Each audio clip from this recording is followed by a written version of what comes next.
کا، قرآن مجید کا اپنا فلسفہ کیا ہے؟ قرآن لفظ شہید کو کس معنی میں استعمال کرتا ہے؟ وہ کیا مفہوم ہے کہ جس کی روح سے تمام رسول شہید ہیں؟ ذرا حالے کہ جو عام معنی لفظ شہید کے سمجھے جاتے ہیں اللہ کی راہ میں قتل ہو جانا، اس معنی میں کوئی رسول بھی شہید نہیں ہو سکتا، مقتول نہیں ہو سکتا، اس لیے کہ ان کے بارے میں اللہ تعالیٰ کا یہ فیصلہ اٹل ہے کہ کتب اللہ لأغلبن انا ورسلی، اللہ نے یہ لکھ دیا ہے کہ میں اور میرے رسول غالب رہیں۔ کسی کے ضمن میں یہ بات بھی سامنے آئی کہ خود اسلام کا ہمارا جو چمن ہے اور شاندار جو باغ ہے، ہماری جو تاریخ ہے، ہماری جو روایات ہیں، اس میں ہر چہار طرف اس شہادت کے پھول کھلے ہوئے، اللہ کی راہ میں گردن کٹوا دینا، اللہ کی راہ میں جان دے دینا، یعنی وہ معنی کہ جس میں عام طور پر یہ لفظ بولا جاتا ہے، اس کے اعتبار سے کوئی ایسا بات نہیں ہے کہ کہیں کوئی ایک آدھی کوئی واقعہ ہوا ہو شہادت کا اور بس اسی میں ہماری پوری تاریخ منحصر ہو گئی ہو، بلکہ یہاں تو معلوم ہوتا ہے کہ ایک سے ایک بڑھ کر پھول جو ہے وہ کھلے ہوئے ہیں۔ جس طریقے سے صحابہ کرام نے رضوان اللہ تعالی علیہ مجمعین اپنی جانیں دی ہیں، اور جس طرح انہوں نے جام شہادت صحیح معنی نوش کیا، اس میں مختلف اعتبارات سے فضیلت اور افضلیت کا معاملہ جو ہے وہ مختلف پہلوؤں سے مختلف صحابہ کو حاصل۔ مثلاً ایک فضیلت وہ ہوتی ہے کہ جو اقدم ہونے کی بنیاد پر، الفضیلت للمتقدمین، جو سب سے پہلے کسی معاملے میں آگے بڑھے اور سب سے پہلے جس کا معاملہ ہوگا اس کی اپنی ایک فضیلت ہے۔ یہ فضیلت جیسا کہ میں نے پچھلی مرتبہ عرض کیا، یہ حضرت سمیہ رضی اللہ تعالی عنہا اور حضرت یاسر رضی اللہ تعالی عنہ، یہ ان کے حصے میں آئی ہے۔ یہ وہ شرف ہے جو ان سے کوئی چھین ہی نہیں سکتا۔ جس طرح انہوں نے اپنی جان پر کھیل جانا منظور کیا، جان دے دینا، اس کے لیے وہ آمادہ ہوئے، لیکن کوئی کلمہ کفر جو ہے زبان سے ادا کرنے کے لیے تیار نہیں ہوئے، اس کے باوجود کہ ہمارے دین میں اس کی بھی گنجائش ہے کہ اگر کوئی شخص صرف جان بچانے کے لیے کلمہ کفر کہہ دے، وَقَلْبُهُ مُطْمَئِنٌ عَلَى الْإِيمَانِ، اس کا دل جو ہے اطمینان پر قائم ہو، بالکل مطمئن ہو، تو یہ ایک ہیلہ یا وقتی بہانہ اگر کوئی بنا کر اپنی جان بچا لیتا ہے تو رخصت موجود ہے۔ لیکن عزیمت کے راستے پر جن لوگوں نے شمع روشن کی ہیں، جن کی مثالوں سے خود ہمارے اندر ولولے پیدا ہوتے ہیں، ظاہر بات ہے کہ وہ مثالیں تو پھر عظیمت ہی کی ہیں۔ اس راہ میں ایک مقام اور ایک مرتبہ، وہ جو کہا کسی کہنے والے نے کہ یہ رتبہ بلند ملا جس کو مل گیا، ہر مدعی کے واسطے دار و رسن کہاں، یہ مقام جو ہے حضرت یاسر، حضرت سمیہ رضی اللہ تعالی عنہما کو حاصل ہوئی۔ پھر میں نے عرض کیا تھا حضرت مصعب بن عمیر، نوجوانوں میں یہ شہادت بڑی عظیم شہادت جو غزوہ احد میں ہوئی، ان کی مثال تو واقعتاً ایسی ہے کہ ہمارے نوجوان اسے اپنے سامنے اور ایک آئیڈیل کی حیثیت سے اگر رکھیں تو واقعہ یہ ہے کہ شاید بہت سی زندگیوں کے اندر ایک ولولہ، ایک جذبہ تازہ جو ہے وہ پیدا ہو جائے اور کسی بہت بڑی تبدیلی کا پیش خیمہ یہ چیز بن جائے۔ پھر جہاں تک مظلومیت کا تعلق ہے، اور مظلومیت بھی اس حال میں ہو کہ ایک شخص وقت کی عظیم ترین مملکت کا فرما روا ہو، اس کے حکم پر لاکھوں کی تعداد میں افواج جمع ہو جائے۔ اس لیے کہ ذہن میں رکھیے یہ کہ حضرت علی رضی اللہ تعالی عنہ کے عہد خلافت میں جو جنگیں ہوئی ہیں، تو جنگ صفین میں کتنے مسلمان جمع تھے؟ طرفین کو جمع کیجئے، 70,000 تو وہاں شہید ہوئے ہیں۔ اس سے آپ اندازہ کیجئے کتنی بڑی بڑی فوجیں تھیں جو آپس میں ٹکرائی، اور کوئی زیادہ فاصلہ تو نہیں، 2 سال ہے حضرت عثمان کی شہادت کے بعد۔ تو حضرت عثمان رضی اللہ تعالی عنہ کتنی تعداد میں افواج جمع کر سکتے تھے، اپنے تحفظ کے لیے کتنے اہتمام کر سکتے تھے، اس کا ذرا تصور کیجئے۔ لیکن یہ ہے کہ ایک بات جو انہوں نے کہی اور اس پر ڈٹ گئے کہ میں صرف اپنی جان کی حفاظت کے لیے، صرف یہ کہ اپنی جان کو بچانے کے لیے کوئی فساد برپا کروا دوں، کوئی خونریزی ہو جائے، اس کے لیے میں تیار نہیں، کسی کلمہ گو کی جان میں اپنی جان بچانے کے لیے، ختم کرنے کے لیے تیار نہیں۔ اس کے پاس وہ شہادت کا، وہ جو کلمہ شہادت ہے اس کی ڈھال موجود ہے، وہ اشہد ان لا الہ الا اللہ ہو، واشہد ان محمد رسول اللہ کا کلمہ پڑھنے والا۔ میں سوچ رہا تھا علامہ اقبال کا وہ شعر، اس کا پہلا مصرع واقعتاً بہت عمدہ، کہ غریب و سادہ و رنگی ہے داستان حرم۔ یہ داستان حرم جو ہے، آپ کو معلوم ہے کہ اس کا آغاز حضور سے نہیں ہے صلی اللہ علیہ وسلم۔ خود علامہ اقبال نے دوسرے مصرعے میں اس کے آغاز جو کیا ہے تو وہ حضرت ابراہیم سے کیا، معمار اس حرم کے حضرت ابراہیم علیہ السلام سے، تو نہایت اس کی حسین ابتدا ہے اسماعیل۔ ویسے اس بات کو ذرا آگے بڑھائیے، بات اس سے بھی آگے کی ہے۔ خانہ کعبہ کی تعمیر کے ضمن میں بھی ایک تحقیق یہ ہے کہ اس کے معمار اول حضرت آدم تھے۔ ان اول بیت وضع للناس للذی ببکہ۔ اب آپ سوچئے کہ کیا ممکن ہے کہ حضرت آدم سے لے کر حضرت ابراہیم تک اللہ کی عبادت کے لیے کوئی گھر ہی تعمیر نہیں ہوا ہوگا؟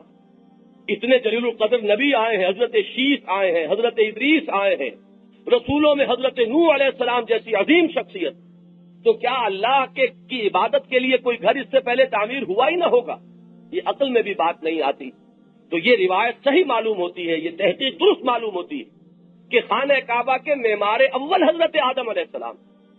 تو میں آج سوچ رہا تھا، ایک عجیب بات سامنے آئی، قرآن مجید نے جس قدر اہتمام کے ساتھ حضرت آدم علیہ السلام کے دو بیٹوں کا واقعہ بیان کیا، وَاتْلُ عَلَيْهِمْ نَبَأَ ابْنَيْ آدَمَ بِالْحَقِّ إِذْ قَرَّبَا قُرْبَانًا فَتُقُبِّلَ مِنْ أَحَدِهِمَا وَلَمْ يُتَقَبَّلْ مِنَ الْآخَرِ قَالَ لَأَقْتُلَنَّكَ۔ دو بیٹے ہیں حضرت حابیل اور دوسرے کا نام قابیل ہے۔ دونوں نے کچھ قربانی کا اہتمام کیا، اور ابتدا میں یہ روایات سے ثابت ہوتا ہے کہ اللہ تعالیٰ کے ہاں کسی کی قربانی یا نذرانے کی قبولیت کے لیے ایک علامت بھی مقرر تھی، اور وہ علامت یہ تھی کہ غیب سے ایک آگ ظاہر ہوتی تھی جو اس قربانی کی چیز کو یا اس جو بھی نذر پیش کی جاتی تھی اسے کھا لیتی تھی۔ تو وہ آگ ظاہر ہوئی اور حضرت حابیل کی قربانی قبول ہو گئی، فَتُقُبِّلَ مِنْ أَحَدِهِمَا وَلَمْ يُتَقَبَّلْ مِنَ الْآخَرِ، دوسرے کی قربانی جو ہے وہ قبول نہیں ہوئی۔ اب اس سے بھی یہ ثابت ہوتا ہے کہ کوئی نہ کوئی واضح علامت ہونی چاہیے، ورنہ کیسے معلوم ہو؟ میں نے بھی قربانی دی، آپ نے بھی قربانی دی، کیسے معلوم ہوا کہ یہ اللہ کے ہاں قبول ہو گئی اور یہ قبول نہیں ہوئی؟ تو کوئی نہ کوئی ظاہری علامت اس کی ہونی چاہیے، اور روایات سے معلوم ہوتا ہے کہ یہی اس کی علامت تھی۔ اور ان کا ایک قول بھی آیا ہے یہود کا کہ ہم نہیں مانیں گے جب تک کہ وہ آگ جو ہے وہ قربانی کو نہ کھائے۔ تو جواب دیا گیا ہے کہ مجھ سے پہلے یہ سب کچھ ہوتا رہا، پھر بھی تم نے نبیوں کو قتل کیا۔ تو معلوم ہوا کہ یہ ایک علامت مقرر تھی۔ اب جس شخص کی وہ قربانی قبول نہیں ہوئی وہ آگ ہو گیا غصے میں، لال بھبوکا، اور اس نے دنیا میں یہ جان لیجئے کہ جرم کی اور سب سے زیادہ ظلم کی جو بنیاد ہے وہ حسد، تکبر اور حسد میں سے دو چیزیں شمار ہوتی ہیں۔ لیکن تکبر جو ہے در حقیقت وہ ایک انسان کا سبجیکٹو احساس ہے، ایک داخلی احساس ہے، اور حسد جو ہے اس کا تعلق دوسرے شخص سے ہوتا ہے۔ کسی کے اندر یہ خوبی کیوں ہے، کسی کو یہ مقام کیوں مل گیا، کسی کو یہ رتبہ کیوں عطا ہو گیا، اس سے بھی کیوں نہ زائل ہو جائے، کیوں نہ سلب ہو جائے، یہ احساس جو ہے یہ حسد۔ اور تمام گناہوں کی اور غالب سب سے خاص طور پر جو آپس میں ظلم و تعدی ہوتی ہے اس کی اصل بنیاد یہی حسد۔ چنانچہ ابلیس لعین کا جو معاملہ تھا وہ حسد کا، مجھ پر کیوں فوقیت دے دی گئی حضرت آدم علیہ الصلوۃ والسلام کو، خلقتنی من نار وخلقتہ من طین، بظاہر تو میں اس سے افضل ہوں، مجھے آگ سے تو نے پیدا کیا اور اس کو تو نے مٹی سے پیدا کیا، اور اس کے بعد مجھے حکم دیا جا رہا ہے کہ میں اس کے سامنے جھک جاؤں، تو میں جھکنے کے لیے تیار نہیں۔ تکبر اور حسد، ابا واستکبر وکان من الکافرین، وہی حسد کی آگ ہے جو قابیل کے سینے میں بھڑکی اور اس نے اس غصے کو نکالا، لاقتلنک، اپنے بھائی سے حابیل سے کہتا میں تجھے قتل کر کے رہوں۔ اب جواب سنیے، حضرت حابیل وہ جو مرد حق ہے، اللہ پر ایمان رکھنے والا، حق اور صداقت کی راہ پر قائم رہنے والا، اس کے الفاظ یہ ہیں، اگر تو نے اپنا ہاتھ مجھ پر اٹھایا مجھے قتل کرنے کے لیے، لئن بسطت الی یدک لتقتلنی ما انا بباسط یدی الیک لاقتلک، میں تجھے اپنا ہاتھ نہیں اٹھاؤں گا قتل کرنے کے لیے، میں اس کے لیے کبھی بھی اقدام نہیں کروں گا۔ اور یہ کہ اس کے بعد کسی حالت کے اندر اس نے جان دے دی، بھائی نے قتل کیا اور بھائی کے خون سے اس نے ہاتھ رنگین کر لیے۔ اس طریقے سے ایک فیصلہ کر کے کہ میں اپنی مدافعت میں بھی ہاتھ اٹھانے کے لیے تیار نہیں. میرا فیصلہ یہ ہے کہ تو اپنے گناہوں کے ساتھ میرے گناہوں کا بوجھ بھی اپنے سر لے لے. تو مجھ پر ظلم کرے گا، ظالمانہ اگر تو میرا خون بہائے گا تو اس کا نتیجہ یہ نکلے گا کہ تیرے جو گناہ ہیں وہ تو تیرے کھاتے میں ہیں ہی. مجھ پر اس ظلم کرنے کی وجہ سے تو میرے گناہ بھی اپنے سر پر لے لے گا اور پھر تو جہنمیوں میں سے ہو جائے گا، اور یہی ظالموں کی سزا ہے. گویا کہ حضرت حابیل نے سخت ترین سزا دی، اور وہ سزا یہ ہے کہ بجائے اس کے کہ وہ بھی اپنا ہاتھ اٹھاتے اور مدافعت ہی میں چاہے ہاتھ اٹھاتے، مدافعت میں بھی ہاتھ اٹھایا جائے گا تو امکان تو ہوگا کہ اپنے بھائی کو وہ قتل کر بیٹھتے. انہوں نے فیصلہ کیا کہ میں ہاتھ نہیں اٹھاؤں گا. ہو سکتا ہے اس دور کے کچھ جو اقلیت زدہ ناقدین ہیں وہ حضرت حابیل کی شخصیت پر بھی اعتراض کر دیں. انہوں نے کیوں نہیں اپنی مدافعت کی؟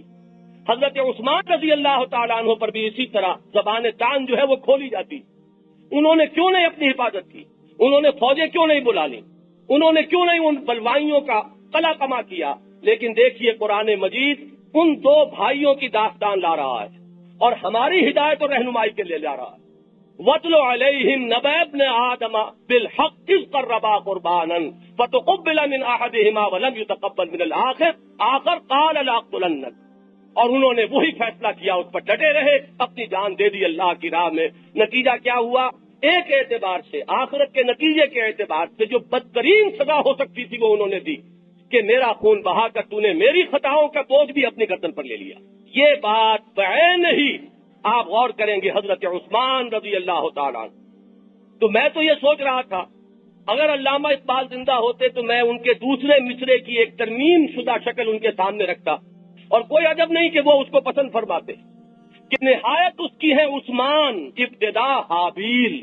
اصل میں تو معاملہ شروع ہوا اس نو کے قتل کا معاملہ، مظلومیت کی وہ انتہا کہ جو حضرت عثمان رضی اللہ تعالیٰ عنہ کی شہادت میں ہمیں نظر آتی ہے، اس کی مثال جو ہے نقطۂ آغاز اس کا وہ حضرت حابیل کا قتل ہے قابیل کے ہاتھوں. لطف یہ ہے کہ یہاں بھی قتل کرنے والے کافر نہیں تھے، یہاں بھی کلمہ گو تھے، مسلمان تھے جیسے کہ قابیل کا معاملہ.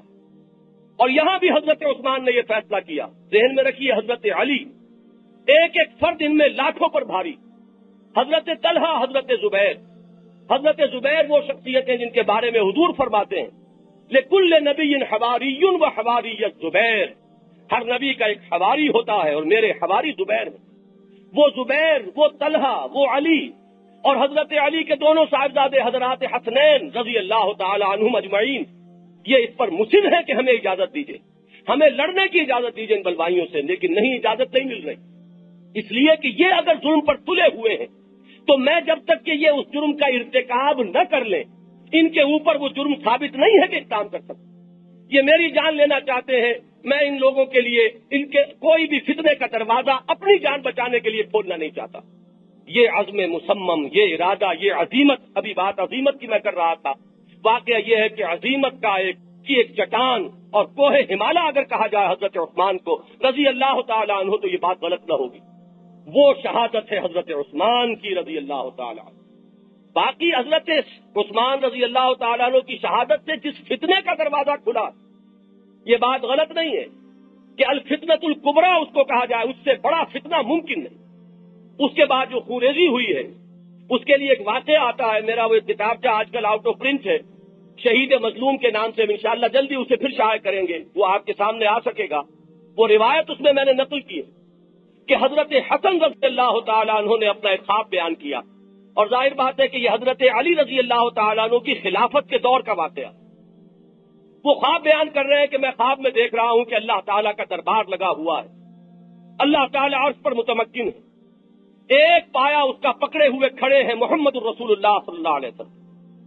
اس کے بعد اچانک دیکھتا ہوں کہ عثمان آتے ہیں، ان کی کٹی ہوئی گردن ان کے ہاتھ میں ہے، اور وہ استغاثہ کرتے ہیں اللہ میرے ساتھ یہ معاملہ کیا گیا، یہ ظلم ہے جو مجھ پر ہوا ہے.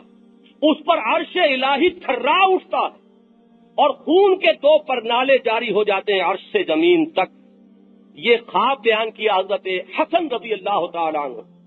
لوگوں نے کچھ کہا حضرت علی سے یہ آپ کے صاحبزادے کیا خواب بیان کر رہے ہیں؟ اس لیے کہ حضرت علی کی فوج میں وہ شامل تھے وہ لوگ کہ جنہوں نے حضرت عثمان کے خون کے ہاتھوں سے اپنے ہاتھ رنگین کیے تھے.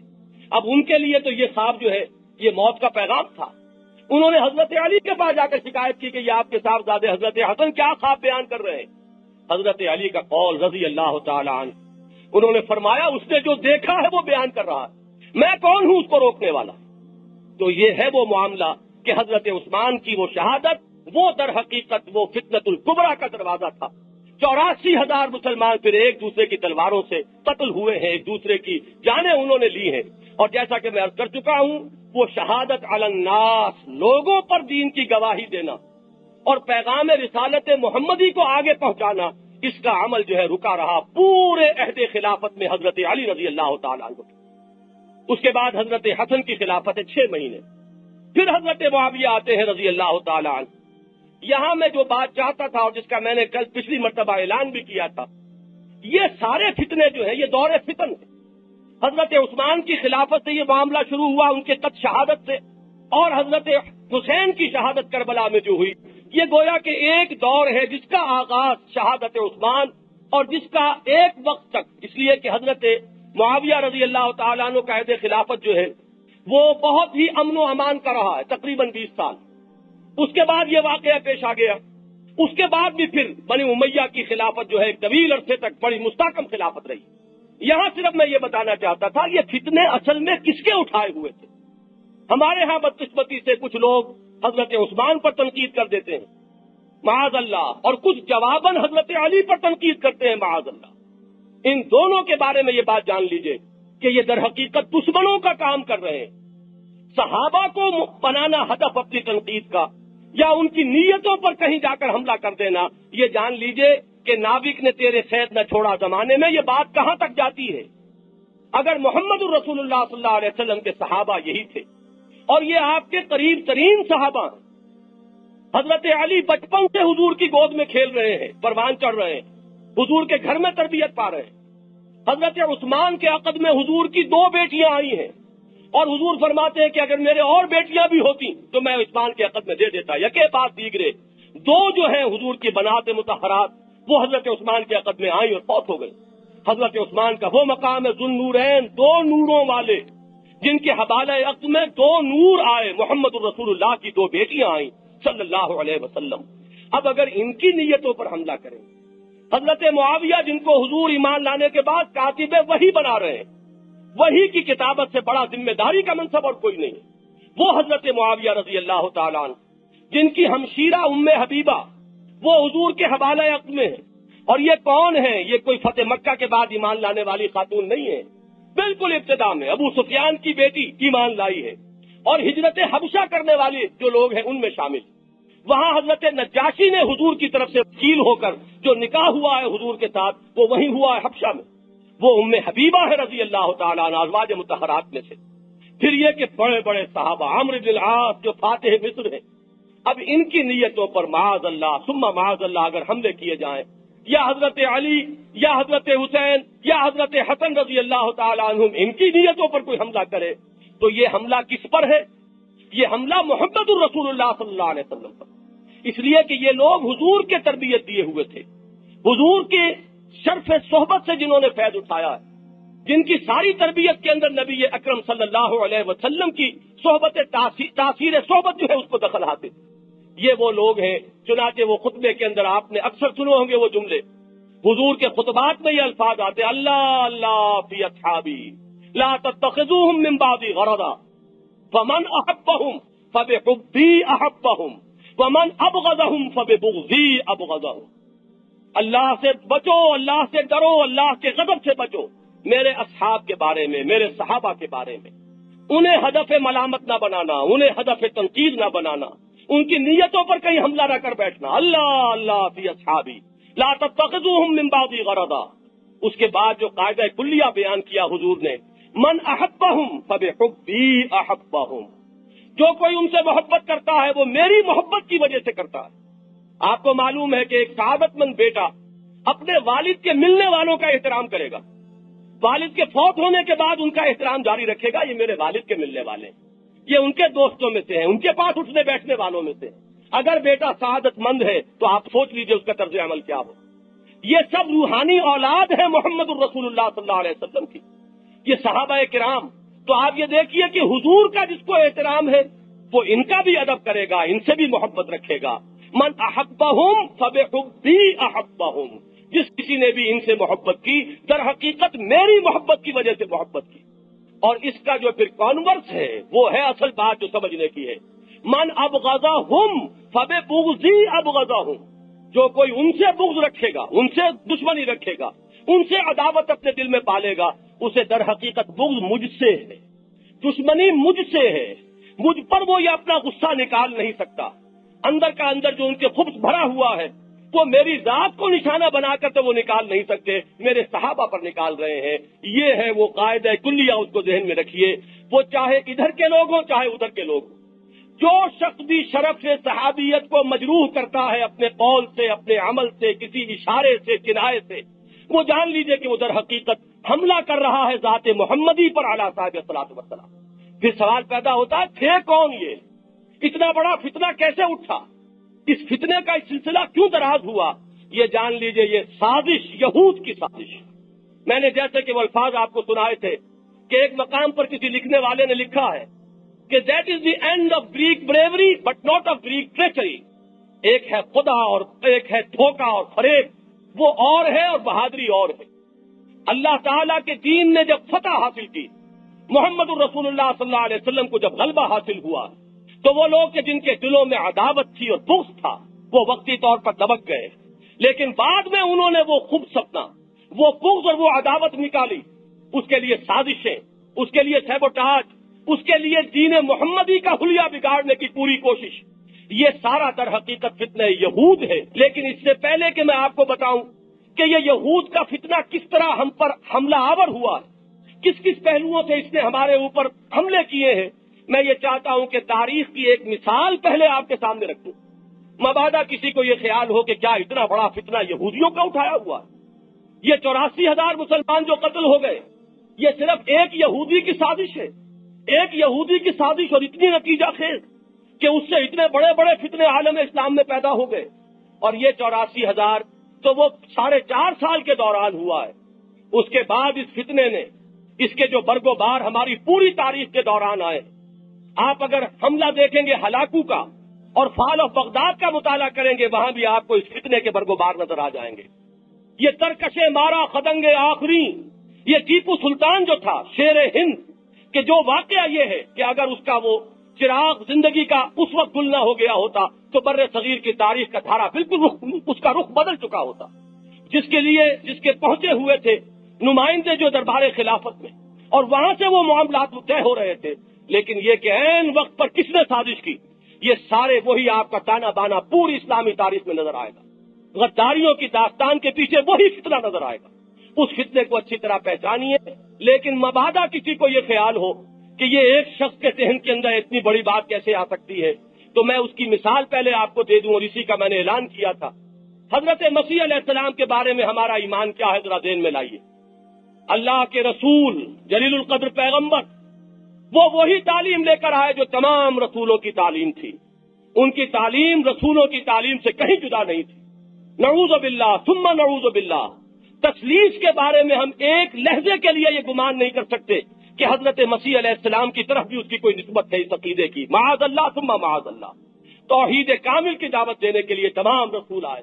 لیکن آج آپ دنیا میں دیکھیے ان کے نام لیوا، ان کو پوجنے والے، لیکن یہ کہ وہ سب کے سب بدترین شرک میں مبتلا ہو چکے.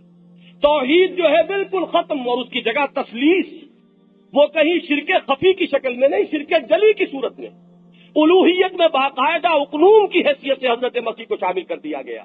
یہ کون سا درخیز ذہن تھا جس نے حضرت مسیح کے دین کی تعلیمات بالکل ختم کر کے رکھ دی کہ آج جو ہے ڈھونڈیے، وہ جو کہا کسی نے کہ ڈھونڈ اب ان کو چراغ رخ زیبا لے کر، تو ذرا تلاش تو کیجئے. دنیا میں آپ کو کہیں نظر نہیں آئے گا کہ حضرت مسیح علیہ السلام کی جو اصل تعلیمات تھیں وہاں کہیں ان کا کوئی سراغ آپ کو مل جائے. ان کے نام لیواؤں میں کوئی ایک فرقہ ہی ایسا مل جائے کہ جو حضرت مسیح کی اصل تعلیمات پر ابھی تک کھڑا ہوا ہو. دور نبوی تک پھر بھی کچھ لوگ موجود تھے جن کی تعریف قرآن نے کی ہے. وہ قسیسین اور رہبان تھے، ان میں موحدین بھی تھے. لیکن یہ کہ 1400 سال اور بیت گئے. اس وقت تک تو یوں سمجھئے کہ ابھی 6 صدیاں بیتی تھی. حضور کی جو ولادت ہے وہ 571 عیسوی کی ہے، تو ابھی 6 صدیاں پوری نہیں بیتی تھی. کہ وہ جو آفتاب ہدایت ہے محمد الرسول اللہ صلی اللہ علیہ وسلم کا وہ طلوع ہو گیا، تو 600 سال میں بگاڑ اتنا آ چکا تھا، تو اب اس کے بعد 1400 اور ایڈ کیجئے، اب تو 2000 برس ہونے کو آ رہے ہیں۔ نتیجہ یہ ہے کہ آج آپ کو پورے کرۂ ارضی پر حضرت مسیح علیہ السلام کی جو اصل تعلیمات تھی ان کا کہیں سراغ نہیں ملے گا۔ وہ ملے گا تو صرف قرآن مجید میں ملے گا، مسیح کے نام لیواؤں میں نہیں ملے گا۔ یہ سازش کیا تھی؟ ایک شخص جس کو پال کے نام سے دنیا جانتی ہے، میں نے ایک شخص کا بار بار یہاں تذکرہ کیا ہے، جس نے وہ کتاب لکھی ہے 300، اس میں حضور کو وہ نمبر 1 پر لایا ہے تمام مشاہیر عالم میں۔ میں حیران ہوتا ہوں، اللہ تعالیٰ، میں نے پچھلی مرتبہ بھی آپ سے یہ عرض کیا تھا، اللہ تعالیٰ سے دعا کیجئے کہ اللہ تعالیٰ ان سچی باتوں کے کہنے کے طفیل اس شخص کو اسلام کی ہدایت دے دے۔ مسٹر ہارٹ، اس نے یہ لکھی ہے بات، بالکل صحیح بات، کہ حضرت مسیح علیہ السلام کی زندگی تک عیسائیت کی حیثیت یہودیت کی ایک جماعت یا یہودیت کے ایک فرقے کے سوا کچھ نہیں تھی۔ یہ وہی ایک سلسلہ ہے، سلسلہ بنی اسرائیل انبیاء کا۔ اس نے یہ بات لکھی ہے اور درست لکھی ہے کہ موجودہ مسیحیت جو ہے وہ ساری کی ساری ایجاد ہے سینٹ پال کی، اگرچہ اس نے تو لفظ سینٹ کی استعمال کیا ہے، لیکن یہ کہ یہ تسلیم کر رہا ہے کہ یہ ایجاد ہے سینٹ پال کی، ورنہ حضرت مسیح علیہ السلام کی طرف اس کی نسبت بالکل درست نہیں۔ اب ذرا 4 باتیں گن کر آپ یہ سمجھ لیجئے کہ کن کن پہلوؤں سے حضرت مسیح علیہ السلام کی اصل تعلیمات کو ختم کر کے اور اس کی جگہ بالکل نئے عقائد جو شامل کیے گئے۔ سب سے پہلی چیز ہمارے دین کی جڑ اور بنیاد وہ توحید، لیکن آپ کو معلوم ہے کہ حضرت مسیح علیہ السلام کی تعلیمات کو جس طرح مسخ کیا گیا، ان میں وہی توحید ہے کہ جس نے تثلیث کی شکل اختیار کی، اور آج بھی جو اناجیل اربعہ موجود ہے ہمارے پاس، ان کے اندر الحمدللہ ثم الحمدللہ اس تثلیث کا کہیں کوئی نشان موجود نہیں۔ یہ سارے عقیدے بعد میں گھڑے گئے، لیکن یہ کہ تاریخ جو ہے اس بات کی گواہی دے رہی ہے، کامیابی جو ہے وہ اس کی ایک بڑی نمایاں مثال ہے کہ وہ اصل دین جو ہے وہ کتاب میں لکھے ہوئے ہونے کے باوجود دنیا میں اس کا نام و نشان نہیں، اور توحید کی جگہ تثلیث۔ عقیدہ آخرت ہمارے دین کی دوسری بہت اہم بنیاد، بلکہ ہمارے عمل پر تو آپ کو معلوم ہے کہ زیادہ اثر جو ہوتا ہے وہ عقیدہ آخرت کا۔ وہ اکاؤنٹیبلٹی کا لفظ وہ آپ کے ہاں بہت چلا ہے بہت عرصے تک، اس کو ذرا ذہن میں تازہ کیجئے۔ یہ آخرت کی اکاؤنٹیبلٹی کا احساس اگر ہوگا تبھی انسان کا کردار درست ہوگا، ورنہ یہ ہے کہ عقیدہ توحید بھی ہو سکتا ہے کہ وہ ذات و صفات کی ایک بحث، علمی بحث بن کر رہ جائے، جب تک کہ باس پرس کا احساس نہ ہو۔ ان الی ربک الرجعا، اپنے رب کی طرف لوٹ کر جانا ہوگا، محاسبہ ہوگا۔ اما من خاف مقام ربہ ونہى النفس عن الہوى، وہ شخص کے جو اپنے رب کے حضور میں کھڑے ہونے سے ڈرتا رہا، لرزتا رہا کہ جواب دہی کرنی ہوگی، ایک ایک عمل اور ایک ایک قول کی جواب دہی کرنی ہوگی، یہ عقیدہ آخرت۔ لیکن اس کا جس طریقے سے اس کی تاثیر ختم کی گئی، وہ ٹھیک ہے، ریزریکشن کو مانتے ہیں وہ لوگ بھی، ایک ہے باس بعد الموت، لیکن یہ کہ اس کی تاثیر ختم ہو گئی جب عقیدہ کفارے کا آ گیا۔ جو بھی حضرت مسیح کو مان لے اس کے تمام گناہوں کی طرف سے پیشگی کفارہ حضرت مسیح دے چکے ہیں۔ یہ کھلا لائسنس ہے، کھلی چھوٹ ہے، اب جو چاہو کرو۔ تم نے جب مسیح کو مان لیا، اس کے نام لیوا ہو گئے، تو وہ تو تمہارے تمام گناہوں کا پیشگی کفارہ دے چکے، اپنا خون بہا کر اور اپنی جان دے کر وہ سولی پر چڑھ گئے، تمام ماننے والوں کی طرف سے کفارہ بن گئے۔ آپ اندازہ کیجئے کہ دونوں جو عقیدے ہیں، توحید وہ ختم، عقیدہ آخرت وہ ختم۔ رسالت کے عقیدے کو اس طرح ختم کیا۔ حضرت مسیح علیہ السلام جو رسول تھے، جب وہ الوہیت میں شامل ہوئے، جگہ جو خالی ہوئی تو اب یہ لوگ خود رسولوں کی حیثیت اختیار کر لی۔ یہ آپ کو رسولوں کے مکتوب اناجیل کے اندر اب بھی ملیں گے۔ چوتھا سب سے بڑا حملہ کیا شریعت پر، کہ انجیل میں آج تک یہ الفاظ موجود ہیں سرمن آف دی ماؤنٹ میں، کہ یہ نہ سمجھنا کہ میں شریعت موسوی کو ختم کرنے آیا ہوں، یہ شریعت موسوی ہرگز ختم نہیں ہوگی، میں اس کو پورا کرنے آیا ہوں، ختم نہیں کرنے آیا۔ اب تماشا یہ دیکھیے، دنیا میں یہ تماشے ہوتے ہیں، انجیل موجود ہے، متی کی انجیل موجود، سرمن آف دی ماؤنٹ موجود، اس میں یہ جملہ موجود، لیکن پال نے شریعت کو ساقط کر دیا۔ شریعت اب ہمارے اوپر لاگو نہیں ہے، شریعت موسوی ختم ہو گئی۔ نتیجہ کیا نکلا کہ انجیل میں کوئی شریعت ہے نہیں۔ جب حضرت مسیح خود کہہ رہے ہیں ازروع انجیل کہ میں اس شریعت موسوی کو ختم کرنے نہیں آیا، اگر تو وہ ختم ہوتی، منسوخ ہوتی تو نئی شریعت دی جاتی۔ قرآن میں نے آ کر وہ نئی شریعت دی ہے، انجیل میں کوئی شریعت نہیں۔ لہذا اب جب وہ شریعت موسوی ساقط ہوئی، خلا ہو گیا، توحید ختم، آخرت ختم، رسالت ختم، شریعت ختم، اور ان تمام چیزوں کی جگہ جو چیز لائی گئی وہ ایک حزنیہ، ایک ٹریجڈی، حضرت مسیح کی ذات اور ان کے صلیب اور ان کے سولی چڑھ جانے کے واقعے کے ساتھ ایک جذباتی ایسا ربط قائم کیا گیا۔ جذبات آپ کو معلوم ہے وہ چیز ہے کہ جب یہ جوش مارتے ہیں تو عقل اور خرد جو ہے انسان کی وہ ان کے نیچے دب جاتی ہے، جذبات کا سیلاب آیا، لہذا پورا مذہب جو ہے وہ اب ایک صرف حزنیہ، ایک ٹریجڈی کے گرد گھوم رہا ہے۔ میں اس وقت عیسائیت پر تنقید کے لیے یہاں نہیں کھڑا ہوں، جو بات بتانا چاہتا ہوں وہ یہ ہے کہ کس طریقے سے رسولوں کی اصل تعلیمات کو ختم کیا گیا، کس قدر ذہین لوگ تھے جنہوں نے یہ سازشیں کی ہیں۔ حضرت مسیح علیہ السلام کی دشمنی ان کی زندگی میں جس حد تک کی، ان کے رفع سمائی سے پہلے ان کو کافر قرار دیا یہودی علماء نے، انہیں مرتد قرار دیا، انہیں جادوگر قرار دیا، انہیں واجب القتل قرار دیا۔ پیلاٹس پونٹس کے بارے میں تاریخ بتاتی ہے کہ اس نے اپنے ہاتھ دھو لیے تھے، I wash my hands of Christ, اس کے خون سے میں اپنے آپ کو پاک کر رہا ہوں، میں ذمہ دار نہیں ہوں، تمہارے اوپر آئے گا اس کا خون۔ گورنر جو ہے وہ اپنے آپ کو بری کر رہا ہے، لیکن یہودی علماء ایک جلیل القدر رسول کو سولی چڑھوا رہے ہیں۔ اپنی حد تک تو انہوں نے یہ کیا، اللہ نے جو کیا وہ اللہ تعالیٰ کا اپنا فعل، لیکن انہوں نے سولی پر چڑھوا کے دم لیا۔ یہ ہے وہ تاریخ جو ہمارے سامنے ہے، یہی فتنہ اسلام پر حملہ آور ہوا ہے، اسی نے اسلام کی تعلیمات کو بگاڑا ہے۔ اب یہ میں انشاءاللہ تعالی اگلے جمعے میں کچھ عرض کروں گا کہ کس کس حیثیت سے، یہی اس کی پوری داستان اپنے ذہن میں رکھیے کہ یہ پہلی مرتبہ نہیں ہوا۔ دین محمدی علیہ صاحب الصلاۃ والسلام کا معاملہ ایک پہلو سے مختلف ہے، اور وہ یہ کہ حضور آخری رسول ہے، یہ دین آخری دین ہے، اور یہ کتاب آخری کتاب ہے قرآن مجید۔ یہ تو ممکن نہیں تھا کہ اس کی اصل تعلیمات کو بالکل ختم کر دیا جاتا، یہ ممکن نہیں، اس لیے کہ یہ آخری رسالت کا تقاضا ہے کہ اس کی حفاظت ہو۔ یہی وجہ ہے کہ اللہ تعالیٰ نے ذمہ لیا قرآن مجید کی حفاظت کا، انا نحن نزلنا الذکر وانا لہ لحافظون، ہم نے یہ ذکر نازل کیا اور ہم اس کے محافظ، اس حفاظت کا ذمہ اللہ نے لیا۔ حضور کی سیرت مصطفیٰ کی بھی ایک حفاظت ہے جو اللہ تعالیٰ خصوصی طور پر فرما رہے ہیں۔ لہذا یہ تو نتیجہ نہیں نکل سکا یہودی سازش جب اسلام میں آئی ہے کہ اسلام کی اصل تعلیمات بالکل ختم ہو جاتی، لیکن واقعہ یہ ہے کہ زخم ایسے کاری لگائے، حضرت عثمان کی شہادت سے بڑا اور کون سا زخم ہوگا۔ اس کے بعد آپس کی جنگیں، جنگ جمل، جنگ صفین، جنگ نہروان، 84,000 مسلمانوں کا خون کوئی معمولی بات نہیں۔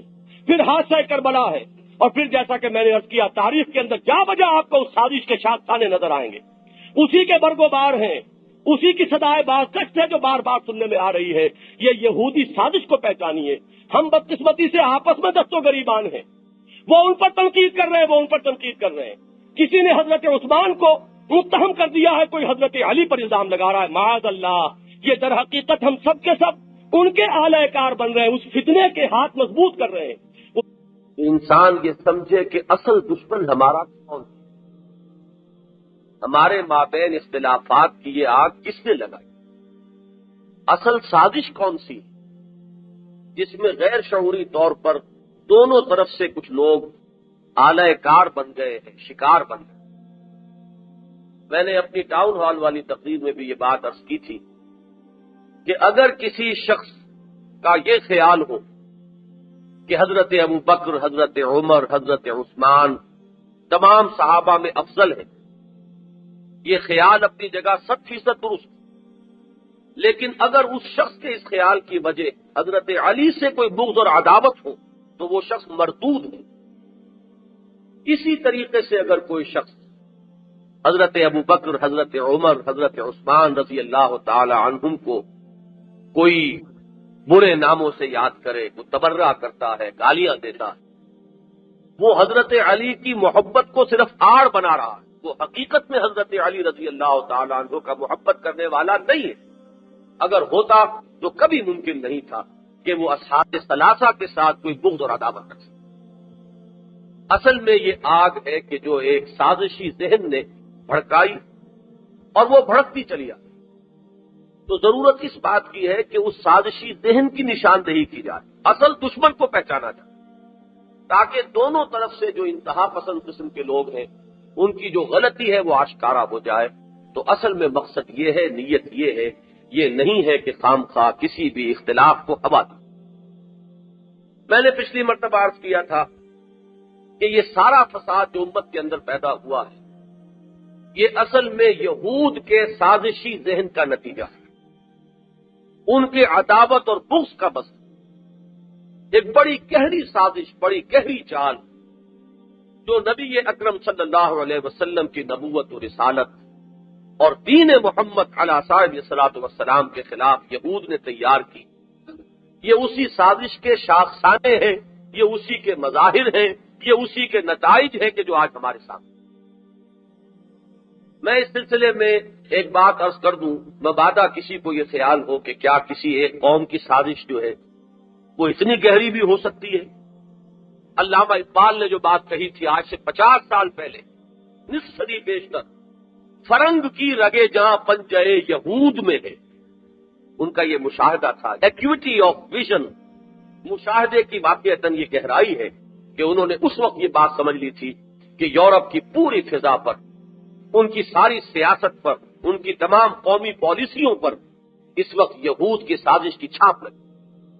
جرمنی میں احساس ہوا، ہٹلر نے پہچانا کہ یہ کتنی بڑی سازش ہے، کس طریقے سے یہ ہماری معیشت کے اوپر چھائے ہوئے ہیں، کس طرح یہ ہماری سیاست پر اثر انداز ہوتے ہیں۔ آخر کوئی سبب تھا کہ وہ انتقام کی آگ اس قدر زبردست بھڑکی ہے ہٹلر کے دل میں اور پوری جرمن قوم کے دل میں، جس کے نتیجے میں اتنے بڑے پیمانے پر کچھ خون ہوا ہے۔ وہ ہولوکاسٹ کے جس کو یہودی اس وقت اپنی مظلومیت کی ایک علامت بنائے۔ امریکہ میں جب بھی کبھی یہودیوں کے خلاف ذرا سی کوئی آواز اٹھتی ہے اور کوئی شعور بیدار ہونے لگتا ہے کہ یہ ہمارے ساتھ کیا کر رہے ہیں، وہ فوراً وہ ہولوکاسٹ نامی پکچر دکھانا شروع کر دیتے تاکہ وہ مظلومیت کا ایک لبادہ پھر ان کے اوپر آ جائے۔ یہ تو پہلے ہی مری ہوئی پٹی ہوئی قوم ہے، اب ان پر کوئی کیا ہاتھ اٹھائے یا ان سے کوئی کیا بدلہ لے یا ان کو کیا برا کہنا ہے، مرتے کو مارے شاہ مدار۔ یہ احساس ہے کہ جس کے تلے وہ پناہ لیتے ہیں اور یہی ان کے بچاؤ کا ذریعہ بنتا ہے۔ آپ نے ابھی دیکھا امریکہ میں انتخابات ہوئے، کارٹر نے ذرا سی کچھ ہمت کی تھی یہود کے پنجے سے نکلنے کی، تھوڑا سا اس شخص نے اسرائیل کو کچھ مجبور کیا تھا کہ جھکے، کچھ تھوڑی سی اس کی پالیسی جو ہے وہ معقولیت کی طرف آئی، اس لیے کہ آج تک اسرائیل نے امریکن پبلک اوپینین کے سامنے جو مظلومیت کا اپنا لبادہ اوڑے رکھا ہے وہ یہ تھا کہ ہمیں تسلیم نہیں کیا جاتا، عرب ہمیں ماننے کو تیار نہیں، وہ ہماری ایگزسٹنسی کو گوارا کرنے کو تیار نہیں، لہذا ہم مجبور ہیں یہ سارا کچھ اپنی حفاظت کے لیے، اپنی مدافعت کے لیے مجبور ہے کہ یہ ساری طرز عمل ہم اختیار کریں۔ سادات اس سے آپ اختلاف کریں یا اتفاق کریں، میرا اس وقت وہ موضوع نہیں ہے۔ سادات نے جو کچھ کیا اس نے در حقیقت ان کی اس دلیل کو ختم کر دیا۔ اب اگر ایک اتنا بڑا ملک عرب ممالک میں سے تمہیں ریکگنائز کرنے پر تیار ہو گیا ہے تو اب تمہارے پاس کون سی بنیاد ہے کہ پھر بھی تم معقولیت کی روش اختیار نہیں کرتے؟ یہ وہ چیز تھی جس کی وجہ سے بیگن کارنر ہوا ہے، اور اسی کی وجہ سے رد عمل جو ہے وہ آپ نے دیکھ لیا کہ کارٹر کا جو حشر ہوا ہے انتخابات میں، آئندہ بھی کئی جو الیکشنز ہیں اس تک اس الیکشن کی صدائے بازگشت جو ہے وہ سنائی دے گی، اور کسی صدر کے لیے بڑا مشکل ہوگا کہ وہ یہودیوں کے اثرات کو کسی درجے میں انڈر ایسٹیمیٹ کر سکے۔ تو یہ آج کی دنیا میں ہمیں یہ نظر آ رہا ہے، اتنی بیدار اور چاق و چوبند دنیا، اتنی ہوشیار دنیا، جہاں عام انسان بہت ہی معلومات اس کے پاس ہیں، ذرائع معلومات کا ایک طوفان ہے، اس کے باوجود قوموں کے اوپر اس طریقے سے ان کے احساسات پر، ان کی سوچ پر، ان کے نظریات پر ایک قوم اس طرح مسلط ہو سکتی ہے۔ تو آپ سوچئے آج سے پہلے جو کچھ انہوں نے اپنی چالاکیوں اور ہوشیاریوں اور اپنی سازشی مہارت کے ذریعے سے کیا ہے، واقعہ یہ ہے کہ اس کا اندازہ کرنا آسان نہیں۔ میں نے اسی کی مثال کے طور پر پچھلے جمعے میں عرض کیا تھا، ہمارا یہ ایمان ہے حضرت مسیح علیہ السلام کی تعلیم ہرگز وہ نہیں ہو سکتی کہ جو آج مسیحیت کے نام سے پیش کی جا رہی۔ کیا 1% بھی اس کا امکان ہے، 1% فی 1000 بھی اس کا امکان ہے کہ حضرت مسیح علیہ السلام نے تثلیث کی تعلیم دی ہو؟ معاذ اللہ ثم معاذ اللہ ثم معاذ اللہ، اللہ کے پیغمبر، اللہ کے رسول، لیکن وہ کہیں توحید کے سوا کسی اور چیز کی تعلیم دے سکتے تھے؟ لیکن آج دیکھیے کہ ان کی اصل تعلیم کا دنیا میں نام و نشان نہیں۔ تعلیم موجود ہے، اناجیل موجود ہے، میں نے جیسا کہ پچھلی مرتبہ آپ کو بتایا اس میں موجود ہے یہ جملے۔ ہرگز یہ خیال نہ کرنا کہ میں موسیٰ کی شریعت کو ختم کرنے آیا ہوں، یہ موسیٰ کی شریعت لاگو رہے گی، قائم رہے گی۔ انجیل بھی موجود، یہ الفاظ بھی موجود، سرمن آف دی ماؤنٹ بھی موجود، لیکن جو شریعت ہے وہ ثابت ہو گئی۔ کس کا کارنامہ؟ اتنے بڑے بڑے کارنامے جنہوں نے کر کے دکھائے۔ میں نے گنوائی تھی آپ کو 4 باتیں کہ ذہن میں رکھیے۔ حضرت مسیح علیہ السلام کے ساتھ معاملہ ان کا کیا رہا؟ جب تک وہ دعوت و تبلیغ میں مصروف رہے، بدترین دشمنی علماء یہود نے کی۔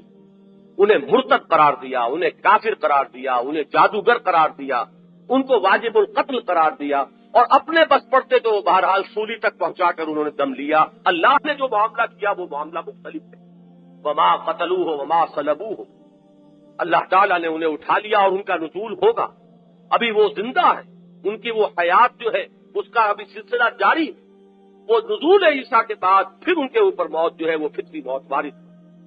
لیکن یہ کہ انہوں نے تو اپنے بس پڑتے سولی پر چڑھوایا، اور پھر اس کے بعد جب انہوں نے دیکھا کہ ہم تو سمجھے تھے کہ مسیح کے بعد پھر یہ دین جو ہے ان کا یہ ختم ہو جائے گا، نسیہ منسیہ ہو جائے گا، ان کی توقع کے بالکل برعکس جو حواریین حضرت مسیح علیہ السلام سے جن کی تعریف کی ہے قرآن مجید نے سورہ صف میں، وہ لوگ واقعہ یہ ہے کہ تاریخ انسانی میں محنت اور ایثار اور قربانیوں کی جو مثالیں قائم کی حواریین مسیح علیہ السلام نے، ان کی واقعہ یہ ہے کہ بڑی اونچی شاندار ان کی مثال ہے جو انہوں نے قائم کی۔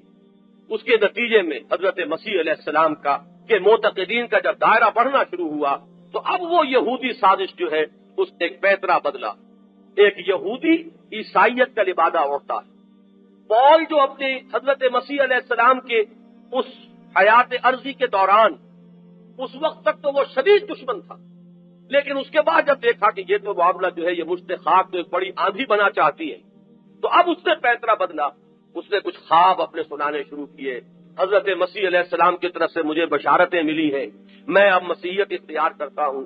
اندر سے سیبوٹاج کیا، اندر آ کر اس پورے دین کا وہ حلیہ بگاڑا کہ آج وہ اصل دین مسیح علیہ السلام کہیں بھی موجود۔ اب وہ توحید تثلیث میں بدل گئی۔ جب اللہ کے رسول کو تو آپ نے خدا بنا دیا، رسول کی جگہ خالی ہوئی تو خود رسول بن گئے۔ پال بھی رسول، دوسرے حواریین بھی رسول، اب یہ سب کے سب رسول۔ آخرت کے عقیدے کو ختم کیا کفارے کے عقیدے سے۔ جو بھی مسیح کو مان لے اس کے تمام گناہوں کی طرف سے پیش کی کفارہ حضرت مسیح بن چکے، معاذ اللہ ثم معاذ اللہ۔ ایک ایک چیز کی چڑھتا، شریعت موسوی ہم پر لاگو نہیں ہے، شریعت موسوی ختم ہو گئی، اور دنیا میں وہ تماشا جیسا کہ میں نے عرض کیا موجود ہے۔ انجیل کے قائل ہیں، انجیل موجود ہے، انجیل میں سرمن آف دی ماؤنٹ موجود ہے، حضرت مسیح کے وہ جملے بھی موجود ہیں، اور اس کے باوجود شریعت موسوی ثابت، اور سولی کے واقعے پہ ایک بڑا حسنیہ سا بنا کر، ایک جذباتی سی چیز بنا کر لوگوں کے لیے صرف ایک جذباتی کیفیت، ایک جذباتی لگاؤ پیدا کر دیا گیا۔ بس وہی نشان ہے، سینے پر ہے تو صلیب کا نشان ہے، پوپ صاحب جا رہے ہیں تو ان کے ہاتھ میں عصا ہے تو وہ صلیب کی شکل کا ہے، ان کے بٹن ہے تو صلیب کی شکل کے ہیں، ان کے سارے آفتاب پر وہ جو علامہ اقبال نے کہا تھا کہ ہند کے صورت گرو افسانہ، شاعر و افسانہ نویس، بیچاروں کے اعصاب پہ عورت ہے سوار، تو اس پورے مذہب کے اندر وہ ایک صلیب ہے جو اعصاب کے اوپر سوار ہو گئی۔ ان کی عقل، ان کی سوچ، ان کے شعور، ان کے اعتقادات، کل کا کل دین جو ہے وہ صلیب ہے۔ یہ ہے در حقیقت وہ سازش کہ جذباتی ایک فضا بنا کر اور صلیب دیے جانے کے واقعے کو نمایاں کر کے بس لوگوں کے احساسات کے اوپر اس کی چھاپ ہو جائے، اپنا کوئی کچھ اور سوچے گا۔ جذبات اور پیشن جب ابھرتے ہیں تو عقل بہرحال اس کے اندر ان کے پیچھے جو ہے دب جاتی ہے۔ وہ صورتحال ہے جو دین مسیح کا جو حلیہ بگاڑا ہے۔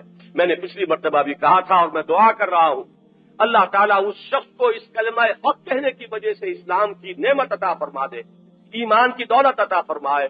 اس نے ہارٹ نے بڑے واضح الفاظ میں لکھا ہے کہ جہاں تک حضرت مسیح علیہ السلام کی زندگی کا تعلق ہے اس وقت تک مسیحیت کی حیثیت یہودیوں کے ایک فرقے اور یہودی مذہب کی ایک شاخ سے زیادہ نہیں تھی۔ یہ پال نے اسے ایک بالکل جداگانہ مذہب بنایا۔ یہ مذہب جو اس وقت کرسچینٹی کے نام سے موسوم ہے، اصل میں کرسچینٹی نہیں ہے، یہ پالزم ہے، یہ پال کا مذہب ہے۔ حضرت مسیح علیہ السلام کی طرف اس کی نسبت غلط ہے۔ اتنا بڑا قول حق ہے، اللہ تعالیٰ اس کی وجہ سے اسے اسلام کی توفیق عطا فرما دے، ایمان کی دولت عطا فرما دے۔ بہرحال اس مثال کو ذہن میں رکھیے اور یہ بات جان لیجئے، اتنی ہی بڑی سازش اسلام کے خلاف یہودیوں نے کی۔ یہ بات دوسری ہے کہ حضور کی تعلیم دنیا سے بالکل غائب نہیں ہو سکتی، کبھی ممکن نہیں۔ اس کا اصل سبب ختم نبوت، نبوت ختم ہو چکی ہے. اب اگر حضور کی تعلیم بالکل مسخ ہو جائے تو کوئی اور نبی تو آنے والا نہیں, کوئی اور رسول آنے والے نہیں, کسی اور کتاب کا نزول نہیں ہے, تو حقیقت کیسے منکشف ہوگی؟ یہ ہے وہ تحفظ کہ جو دین محمدی کو حاصل, جو سیرت محمدی کو حاصل ہے علی صاحب صلاۃ والسلام.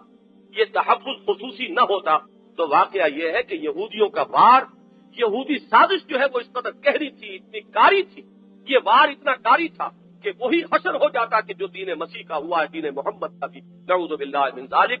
لیکن یہ کہ یہ آخری دین, حضور نے فرمایا انا آخر الرسل وانتم آخر الامم, میں آخری رسول ہوں اور اے مسلمانوں تم آخری امت ہو. یہ تحفظ ہے جو اس امت کو اور اس دین محمدی کو حاصل ہے صلی اللہ علیہ وسلم. ورنہ یہ ہے کہ جتنا کاری وار تھا, واقعہ یہ ہے کہ ان کی ذہانت کی داد دیجیے, کہ دی ڈیول از ڈیو, ان کی ذہانت کو تو واقعتاً خراج تحسین ادا کرنا پڑتا ہے کہ اتنا بڑا وار کیا تھا کہ کوئی عجب نہیں تھا کہ اصل جو تعلیم تھی محمد رسول اللہ صلی اللہ علیہ وسلم کی وہ بالکل دنیا سے غائب. اب میں چاہتا ہوں کہ اس چیز کو بھی ذرا سمجھیے. حضور کی حیات طیبہ کے دوران کیا معاملہ رہا یہود کا, ہونا کیا چاہیے تھا, ہوا کیا, ذرا اس کا تجزیہ کیا. ہونا تو یہ چاہیے تھا کہ سب سے پہلے آگے بڑھ کر حضور کی تصدیق کرتے, سب سے پہلے ایمان لاتے محمد رسول اللہ صلی اللہ علیہ وسلم, کتابوں کے ماننے والے, جس میں حضرت حضور کی بعثت کی پیشن گوئیاں, وہ خود منتظر تھے نبی آخر الزماں کا, وہ ذکر کیا کرتے تھے اور انتظار میں تھے کہ اب آخری نبوت اور رسالت کا ظہور ہونے والا ہے. لیکن صرف ایک بات, ان کے غرور, ان کے پندار نفس جو ہے, اس پر یہ چیز بڑی گراں گزری, بڑی شاپ گزری کہ وہ ہم میں سے کیوں نہیں ہے. یہ ان ان پڑھوں میں, ان بنی اسماعیل میں, ان امیین میں سے اٹھا دیا. ہم میں سے ہونا چاہیے تھا. ہم میں بڑے بڑے علماء, بڑے بڑے فقہا, بڑے بڑے یہاں پر جو ہے مفتی موجود ہیں, بڑے بڑے کتاب کا علم رکھنے والے موجود ہیں, ان میں سے کوئی چنا جاتا.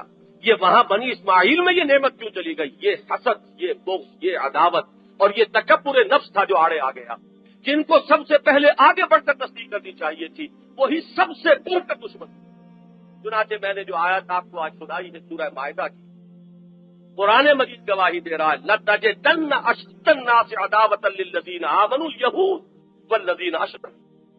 تم دنیا میں اگر جائزہ لوگے, اہل ایمان کی دشمنی میں سب سے بڑھ کر کون ہے, سب سے زیادہ سخت کون ہے, عداوت اہل ایمان کے لیے سب سے زیادہ کن کے دلوں میں ہے, تو وہ یہودی ہے اور مشرک. بمقابلہ عیسائیوں کے اس وقت بھی حضرت مسیح علیہ السلام کے نام لیواؤں میں آج وہ طبقہ بالکل ختم ہو چکا ہے. لیکن قرآن مجید کے نزول کے زمانے تک, حضور کی حیات طیبہ کے زمانے تک, ابھی کچھ لوگ ان میں موجود تھے کہ جو صحیح دین مسیح پر کاربند تھے اور جن کے اندر وہ ساری گندگیاں ابھی پیدا نہیں ہوئی تھی, اس وقت تک تھے. لیکن یہ کہ رفتہ رفتہ ان کا بالکل خاتمہ ہو گیا ہے. ان کی طرف قرآن نے اشارہ کیا ہے, ذالک بأن فیہم قسیسین و رہبانا, ان میں قسیسین ہیں, ان میں رہبان ہیں, ان میں بڑے عابد و زاہد لوگ موجود ہیں, بڑے خدا ترس لوگ موجود ہیں. ان میں وہ لوگ بھی ہیں کہ جنہوں نے جیسے ہی قرآن مجید کی تلاوت سنی, وَإِذَا سَمِعُوا مَا أُنزِلَ إِلَى الرَّسُولِ تَرَىٰ أَعْيُنَهُمْ تَفِيضُ مِنَ الدَّمْعِ مِمَّا عَرَفُوا مِنَ الْحَقِّ, ان کی نگاہوں سے آنسوؤں کی ندیاں جاری ہو گئیں اور وہ فوراً پکار اٹھے, ربنا آمنا فاکتبنا مع الشاہدین. ان کے برعکس یہودیوں کا معاملہ یہ ہے, وَلَتَجِدَنَّ أَشَدَّ النَّاسِ عَدَاوَةً لِلَّذِينَ آمَنُوا الْيَهُودُ وَالَّذِينَ أَشْرَكُوا. سب سے بڑھ کر دشمنی ہے. ان کی سازشی جو ذہن کا ایک نمونہ قرآن مجید بتاتا, انہوں نے مدینے میں, اب دادا کیجئے کہ ان کی ذہانت کتنی دور کی بات انہوں نے سوچی, آپس میں ایک مشورہ کر کے ایک سازش تیار کی کہ یہ جو محمد صلی اللہ علیہ وسلم اور ان کے ساتھیوں کی ایک ساکھ بن گئی ہے, جو کوئی حضور پر ایمان لے آتا ہے وہ واپس نہیں آتا, مار دو, کاٹ دو, اس کی بوٹی بوٹی علیحدہ کر دو, لیکن وہ اس ایمان کو چھوڑنے کے لیے تیار نہیں. اس کی وجہ سے ساکھ بن گئی ہے ایمان کی, اور محمد کی صلی اللہ علیہ وسلم اور اہل ایمان کی اس ساکھ کو ختم کرنے کے لیے ایک طریقہ اختیار کرو. کچھ لوگ صبح کے وقت ایمان لے آئے, اعلان سے ہم ایمان لے آئے, اور شام کو مرتد ہو جائیں, انکار کر دیں اسلام سے, کہہ دیں کہ ہم نے تو اندر جا کر دیکھ لیا ہے, کچھ نہیں ہے, گندی ہے اندر, لہذا ہم تو واپس آ گئے. اس طریقے سے وہ ساکھ ختم ہو جائے, وہ جو روب ہے, وہ جو دھاک بیٹھ گئی ہے مسلمانوں کی اور ایمان کی, اس کو ہم ختم کر سکیں گے. اس کا اشارہ قرآن مجید کر رہا ہے سورہ آل عمران میں وقالت طائفة من اہل الکتاب آمنوا بالذی انزل علی الذین آمنوا وجہ النہار واکفروا آخرہ لعلہم یرجعون۔ اور اہل کتاب کے ایک گروہ نے یہ سازش تیار کی، یہ طے کیا کہ جس چیز پر اہل ایمان لا رہے ہیں، یعنی قرآن مجید اور محمد الرسول اللہ صلی اللہ علیہ وسلم کی رسالت، صبح کے وقت اس پر ایمان کا اعلان کرو اور شام کو کفر کا اعلان کر دو، تاکہ یہ بھی کچھ لوٹے۔ اندر جا کر کچھ کو تو کھینچ لاؤ گے ساتھ واپس، کچھ کے دل میں تو وسوسہ پیدا کر ہی آؤ گے کہ آخر یہ لوگ آئے تھے بیچارے، اسلام میں داخل ہوئے تھے، انہوں نے اندر کوئی برائی دیکھی ہی ہوگی نا، کوئی نہ کوئی چیز ان کے علم میں آئی ہوگی۔ سادہ لوح لوگوں کے دلوں کے اندر کوئی نہ کوئی خیال پیدا کر دینا، کوئی وسوسہ پیدا کر دینا مشکل نہیں ہوتا۔ نیک لوگ جو ہے وہ عام طور پر ایسے چالاک لوگوں کے اعلی کار بن جاتے ہیں۔ وہ اپنی شرافت اور مروت میں یہ نہیں سمجھتے کہ یہ جھوٹ بول رہا ہوگا، یہ دھوکہ دے رہا ہوگا۔ ہر شخص اپنے اوپر قیاس کرتا ہے، وہ اپنے باطن میں جھانکتے ہیں کہ کیا میں اتنا بڑا جھوٹ بول سکتا ہوں، تو اسی کی توقع وہ دوسروں سے بھی نہیں کرتے کہ اتنا بڑا جھوٹ کیا بولیں گے، کیا محمد پر تہمت لگائیں گے صلی اللہ علیہ وسلم۔ لیکن انہوں نے اس سادگی کو استعمال کیا، ایکسپلائٹ کیا، اور یہ سازش تیار کی صبح ایمان لاؤ اور شام کو مرتد ہو جاؤ، تاکہ یہ دھاک جو بیٹھی ہوئی ہے یہ ختم۔ یہ آپ کو معلوم ہے کہ جو نفاق کا پودا لگا ہے مدینے میں، وہ یہود کے زیر اثر، ان کے جن جن لوگوں سے تعلقات زیادہ تھے، آخر 5 قبیلے مدینے میں رہتے تھے، اوس اور خزرج، یہ 2 تو ہیں قحطانی عرب ہیں، اور 3 قبیلے وہاں یہود کے تھے، بنو قینقاع اور بنو نذیر اور بنو خزرج، بنو قینقاع اور بنو نذیر اور بنو قریظہ، یہ 3-5 قبیلوں کے آپس میں بڑے گہرے روابط تھے، تعلقات تھے۔ اب ظاہر بات ہے کہ جن سے دوستیاں تھی، جن سے کوئی ملنا جلنا تھا، یہ انہی حلقوں کے اندر وسوسہ اندازی کرتے رہتے تھے، ان کے اندر اپنے خیالات، طرح طرح سے شبہات پیدا کر دینا، انہیں اپنے پروپیگنڈے کا ایک نشانہ بنا لینا۔ یہ وہ تدبیر تھی کہ جس کے نتیجے میں وہ ایک حلقہ انہوں نے اپنے گرد کریٹ کر لیا تھا، جنہیں ہم منافقین کے نام سے کہا، انہی کے زیر اثر۔ یہ اصل جو پودا پروان چڑھا ہے، یہ یہودیت کے زیر اثر پروان چڑھا۔ پھر یہ کہ حضور کے ساتھ پوری مکی زندگی میں آپ کو معلوم ان کا طرز عمل یہ رہا کہ کوئی کامیابی، حالانکہ حضور نے، واقعہ یہ ہے کہ تدبر اور پیش بینی اور معاملہ فہمی کا شاہکار ہے یہ حضور کا، کہ حضور نے مدینے میں آتے ہی یہودیوں سے معاہدے کر لیے، معاہدوں میں انہیں چکر دیا، لیکن پھر جس طرح وہ معاہدوں کی خلاف ورزیاں کرتے رہے، جیسے غداریوں کا ارتکاب کرتے رہے، جیسے وہ سازشیں کرتے رہے حضور کے خلاف، خود تو کبھی سامنے میدان میں آ کے مقابلہ نہیں کر سکے، لیکن یہ کہ ان کو چڑھا لائے، ان کو بھڑکا لائے، انہیں امیدیں یہ دلائیں کہ ہم اندر سے تمہارے ساتھ دیں گے، ہم اندر سے حملہ کریں گے، تم باہر سے حملہ کرنا، بس محمد کا اور ان کے ساتھیوں کا صلی اللہ علیہ وسلم خاتمہ کر دیں گے۔ یہ پوری مدنی زندگی میں آپ کو یہ تاریخ نظر آئے گی۔ یہی وجہ ہے کہ یہ تینوں قبیل، 2 قبیلے وہاں سے جلا وطن کیے گئے، اور ایک قبیلے کے معاملے میں تو بہت سخت سزا نبی اکرم صلی اللہ علیہ وسلم نے ان کو دی، اگرچہ وہ سزا حضور نے نہیں دی، انہوں نے خود طے کیا تھا کہ ہم اپنا قصور مانتے ہیں، ہم نے غداری کی ہے، ہم نے معاہدے کی خلاف ورزی کی ہے، اور ہم حضرت سعد ابن معاذ کو معین کرتے ہیں اپنی طرف سے کہ جو حکم وہ جو دے دیں، جو فیصلہ کر دیں، ہمارے لیے جو سزا تجویز کرے وہ ہمیں منظور ہے۔ انہیں یہ خیال تھا کہ یہ ہمارے ساتھ تعلقات ان کے پرانے ہیں، کچھ نہ کچھ طرفداری کریں گے۔ حضرت سعد ابن معاذ رضی اللہ تعالی عنہ نے کتاب کھول کر تورات ان کے سامنے رکھ دی، اس نقض عہد کی یہ سزا ہے تورات کی روح سے، وہی سزا میں تمہارے لیے تجویز کرتا ہوں۔ اب ان کے لیے کوئی اس کے سوا چارہ کار نہیں تھا کہ انہوں نے ماننا پڑا کہ جتنے جنگ کے قابل مرد تھے ان کے وہ قتل کیے گئے۔ بہت بڑی سخت سزا ہے جو محمد الرسول اللہ صلی اللہ علیہ وسلم کے ہاتھوں قبیلے کو ملی ہے، لیکن جیسا کہ میں نے عرض کیا، اس کا جو بھی اس کی ذمہ داری ہے وہ حضور پر نہیں آتی، وہ خود ان پر، کہ ان کے مقرر کردہ حکم نے ان کی شریعت کے مطابق فیصلہ دیا، اور محمد الرسول اللہ صلی اللہ علیہ وسلم نے صرف اس کو نافذ کیا۔ بہرحال یہ تو ہوا زندگی میں۔ اس کے بعد جو معاملہ ہے وہ ہے سب سے زیادہ سوچنے کے قابل۔ اللہ تعالیٰ نے حضور کو کامیابی عطا فرمائی، کامیابیوں پر کامیابیاں، یہ ان کے دلوں کے اندر جلن ہے۔ یہ لوگ سخت جو ہے اپنے ایک محسوس کر رہے ہیں کہ یہ کیا ہو رہا ہے۔ مدینے سے نکل گئے، خیبر کو اپنا اڈا بنایا، وہاں بھی نبی اکرم صلی اللہ علیہ وسلم نے ان کا پیچھا کیا۔ حضرت عمر فاروق کے زمانے میں انہیں جزیرہ نما عرب سے بالکل نکال دیا گیا۔ حضور کی آخری ہدایت یہ تھی کہ لا تجتمعوا فی العرب فی الجزیرۃ دینان، اب اس جزیرۃ العرب میں 2 دین جمع نہیں ہوں گے، ایک ہی دین رہے گا۔ لہذا حضرت عمر فاروق رضی اللہ تعالیٰ عنہ نے حضور کے اس حکم پر عمل کرتے ہوئے انہیں جزیرہ نما عرب سے باہر نکال دیا۔ اب وقت آیا سازش کا، شکست تو کھا گئے، اب اسلام کو غلبہ ہو گیا۔ وہ جو میں نے ایک قول کسی کا نقل کیا تھا کہ جہاں تک یونانی بہادری کا تعلق ہے وہ تو ختم ہو گئی، لیکن یونان کی چال بازی جو ہے اب اس کا وہ بروئے کار آئے گی۔ تو یہودیوں کی بہادری سے تو وہ کوئی اپنا کام نہ کر سکے اور حضور کا راستہ نہ روک سکے، لیکن پھر چال بازی ان کی وہ جو سازشی ذہن ہے اس کی کار فرمائی دیکھیے۔ بالکل جس طرح پول نے حملہ کیا، اندر سے سیبوٹاج، دین کے اندر داخل ہو کر اس کا حلیہ بگاڑو، اس کی تعلیمات کو مسخ کرو، اس دین کا جو یہ داخلی سیبوتاج کا معاملہ ہے، اب یہی ہمارے لیے واحد چارہ کار رہ گیا ہے۔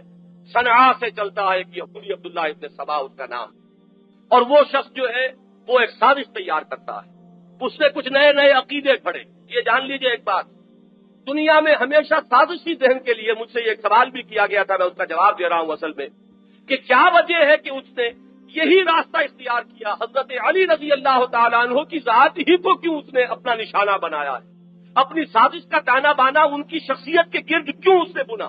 اس کی وجہ سمجھ لیجئے، دنیا میں جب بھی کہیں سازش کہیں کی جائے گی، کوئی نہ کوئی ایگزسٹنگ میٹیریل ہوگا جس کو کہ وہ سازشی ذہن اختیار کرتا ہے، کوئی چیز تو ہونی چاہیے، آخر سارا کچھ تو وہ لا کر نئی اثر نو تو پیدا نہیں کر سکتے۔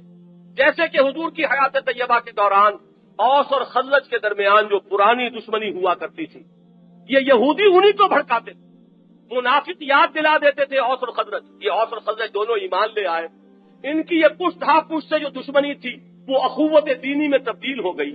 سورہ آل عمران میں اللہ تعالیٰ نے اپنا بڑا احسان جتایا کہ اللہ تعالیٰ نے تمہارے دلوں کے اندر محبت پیدا کر دی، فاصبحتم بنعمتہ اخوانا، اے اوس اور خزرج کے لوگوں، تم تباہی اور ہلاکت کے دہانے تک پہنچ چکے تھے، کنتم علی شفا حفرۃ من النار فانقذکم منہا، جنگ بعاث ان کے ہاں جاری رہی تھی جو نسلاً بعد نسلاً چلتی رہی، اور دونوں قبیلے تقریباً ختم ہونے پر آ گئے۔ وہ دو قبیلے تھے، آخر پرانی یادیں جب تازہ ہوتی ہیں تو زخم ہرے ہو جاتے ہیں، وہ پرانی دشمنیوں کو یاد دلا دیتے، کہیں پرانا شعر پڑھ دیا، اب وہ اوس والوں کے حق میں ہے تو وہ خزرج والے جو ہے ان کے کان کھڑے ہو گئے، خزرج والوں کی شجاعت کی تعریف ہوئی ہے تو اوسی جو ہے اس کے دل پہ بہرحال کوئی چوٹ لگی، پرانے زخم تو ہیں، منجمل ہو گئے، ان کے نشانات تو ہیں۔ حضور کی حیات طیبہ میں کئی مرتبہ ایسا ہوا کہ تلواریں نکل آتی تھی، وہ تو حضور کی شخصیت مبارکہ موجود تھی، حضور تشریف لاتے تھے اور معاملہ رفع دفع ہو جاتا۔ اسی طرح کا ایک معاملہ انہوں نے تاکا، اب یہ ہے ذہانت، اس نے دیکھا کہ ایک معاملہ یہاں ہے، اس معاملے کو ہم ہوا دے سکتے ہیں۔ بنو امیہ اور بنو ہاشم کی بھی ایک پرانی اسی طرح کی مسابقت چلی آ رہی، دشمنی نہیں تھی معاذ اللہ، اس طرح کی دشمنی جیسی اوس اور خزرج میں تھی یہ بنو امیہ اور بنو ہاشم میں نہیں تھی، ایک مسابقت تھی۔ مسابقت جو ہے وہ دنیا میں کہاں نہیں ہوتی، دو سگے بھائیوں میں ہوتی ہے، وہ اس سے آگے نکلنا چاہتا ہے، وہ اس سے آگے نکلنا چاہتا ہے۔ مسابقت خیر میں بھی ہوتی ہے، مسابقت دنیا میں بھی ہوتی ہے، خیر میں مسابقت کو تو دین میں بھی بہت سی اس کی طرف توجہ دلائی گئی، سابقوا الی مغفرۃ من ربکم، دوڑو ایک دوسرے سے آگے نکلو، فاستبقوا الخیرات، نیکیوں میں ایک دوسرے سے آگے نکلو۔ ابو جہل کا جملہ بھی آپ نے کبھی سنا ہوگا، حالانکہ وہ بنو امیہ میں سے نہیں ہے، یہ ذہن میں رکھیے، لیکن یہ کہ قریش کے مختلف گھرانوں کے مابین مسابقت تھی، اس مسابقت کی ایک علامت اس کا قول ہے۔ اس سے جب پوچھا گیا کہ تمہارے خیال میں کیا محمد جھوٹ بولتے ہیں، معاذ اللہ، انہوں نے کہا نہیں، انہوں نے کبھی جھوٹ نہیں بولا، میں کبھی یہ نہیں کہوں گا کہ وہ جھوٹ بولتے ہیں، تو پھر ایمان کیوں نہیں لے آتے ان پر؟ تو اس نے کہا کہ بات اصل میں یہ ہے کہ ہمارے اور بنی ہاشم کے درمیان مسابقت چل رہی تھی۔ اس کے بعد جو وہ بات کہتا ذرا اس مسابقت کو نوٹ کیجئے، انہوں نے لوگوں کو کھانے کھلائے، ہم نے ان سے بڑھ کر کھلائے، انہوں نے مسافروں کی خدمت کی، ہم نے ان سے بڑھ کر کی، یہ مسابقت تھی جو چل رہی تھی۔ اب ہم ان کی نبوت مان لیں تو ہم تو ہمیشہ کو غلام ہو جائیں گے، یہ میں ماننے کو تیار نہیں، صاف تسلیم کر لیا۔ میرا کبر جو ہے، میری انانیت جو ہے وہ تسلیم نہیں کر رہی، ورنہ میں محمد کو جھوٹا نہیں کہتا صلی اللہ علیہ وسلم۔ اس نوع کی مسابقت تھی بنو امیہ میں بھی بنو ہاشم میں، دونوں زوردار قبیلے تھے۔ اب یہ اللہ تعالیٰ کی حکمت ہے، اس کا فیصلہ ہے، اس سے کون لڑے گا کہ عبد المطلب کے بعد، حضور کے دادا کے بعد بنو ہاشم میں کوئی زبردست شخصیت نہ رہی۔ زبیر بن عبد المطلب ایک شخصیت ایسے تھے جنہوں نے بنی ہاشم کی سرداری کچھ دیر تک قائم رکھی، اس کے بعد یہ ابو طالب کے پاس آ گئے، ان کی شخصیت ویسی نہ تھی، نہ ان کے پاس وہ اتنی دولت تھی، نہ ان کی وہ حیثیت تھی، لہذا رفتہ رفتہ وہ سیادت جو ہے وہ بنو امیہ کی طرف منتقل ہو گئی۔ جیسا ہوتا ہے گھرانوں میں، کبھی کوئی گھرانہ جو ہے زیادہ طاقتور ہے، کبھی کوئی گھرانہ جو ہے وہ زیادہ طاقتور ہو گیا، اب اس کی وجہ سے کچھ تھوڑا سا خیال، کہیں احساس تھا، کہیں موجود تھا، اس خیال کو تاکا ہے عبداللہ ابن سبا نے۔ اوس اور خزرج کی دشمنی کو وہ یہودی ایکسپلائٹ کرتے تھے اور منافقین ایکسپلائٹ کرتے تھے حضور کی حیات طیبہ کے دوران، اور یہ بنو ہاشم اور بنو امیہ کی جو تھوڑی بہت مسابقانہ کوئی چشمک آپس میں تھی، اس کو انہوں نے نشانہ بنایا، اس کو ہوا دینی شروع کی۔ اور سب سے بڑھ کر میں جو عرض کروں گا وہ یہ، حضرت علی کی ذات کو انہوں نے اصل نشانہ بنایا۔ حضرت علی کے بارے میں حضور کا ایک قول ملتا ہے صلی اللہ علیہ وسلم کہ اے علی، تم پر بھی وہی ظلم ہوگا جو حضرت مسیح علیہ السلام پر۔ ایک جماعت تمہاری عقیدت میں غلو کرے گی اور ایک جماعت، ایک گروہ جو ہے وہ تمہاری دشمنی میں انتہا کو پہنچ جائے۔ بالکل وہ معاملہ جو حضرت مسیح علیہ السلام کے ساتھ ہوا۔ حضرت علی رضی اللہ تعالیٰ عنہ کی شخصیت کو انہوں نے تاکا، یہ ہے ایک شخصیت معاذ اللہ ثم معاذ اللہ، اس میں کوئی دخل حضرت علی رضی اللہ تعالیٰ عنہ کی سوچ کو یا ان کے ارادے کو نہیں۔ اگر ایسا آپ کہیں گے تو پھر حضرت مسیح پر بھی تہمت لگائیے، معاذ اللہ ثم معاذ۔ حضرت مسیح کے بارے میں جو کچھ کہا یہودیوں نے کہا، حضرت مسیح کا جو قول ہوگا قیامت کے دن وہ سورہ مائدہ کے آخر میں پڑھ لیجئے، پروردگار میں کیسے کہہ سکتا تھا کہ مجھے بھی الہ بنا لو، میں نے تو وہی کچھ کہا تھا کہ اللہ کی بندگی کرو جو میرا بھی رب ہے اور تمہارا بھی رب ہے۔ یہ ان بدبختوں نے یہ عقائد خود گھڑے ہیں، مجھ پر ان کی ذمہ داری نہیں۔ یہی معاملہ انہوں نے حضرت علی کے ساتھ کیا۔ حضرت علی کے بارے میں ایک خیال پھیلانا شروع کیا، یہ خدا ہے، یہ اوتار ہے، خدا اصل میں ان کی صورت میں ظاہر ہو گیا، ان میں حلول کر گیا ہے، یہ اللہ ہے اصل میں، جس نے تجسم اور مجسم ہو کر ایک صورت انسانی اختیار کر لی ہے۔ گویا کہ وہاں سوچئے ذرا، وہاں اللہ کے ایک جلیل القدر پیغمبر کو خدائی میں شریک کیا گیا اور زیادہ سے زیادہ ایک تہائی خدا بنایا گیا۔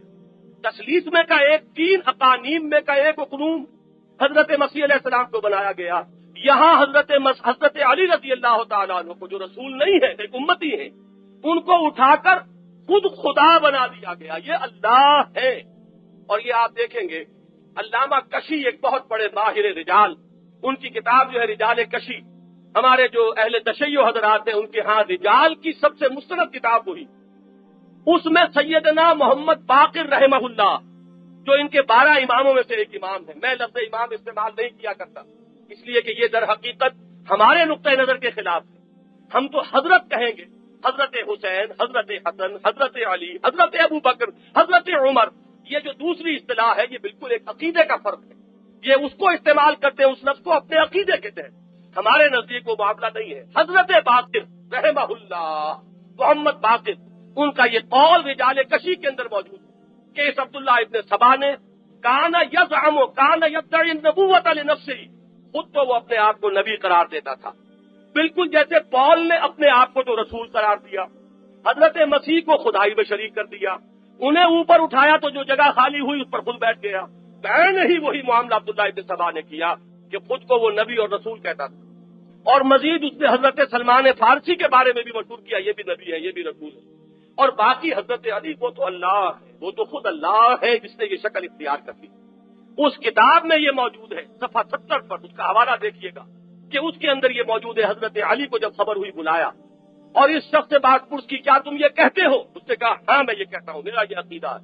حضرت علی نے 3 دن تک اسے قید میں رکھا، پھر بلایا، پھر طلب کیا، پھر پوچھا تم رجوع کرتے ہو کہ نہیں اس کفر سے؟ اس نے کہا نہیں، میں گواہی دیتا ہوں تم اللہ ہو۔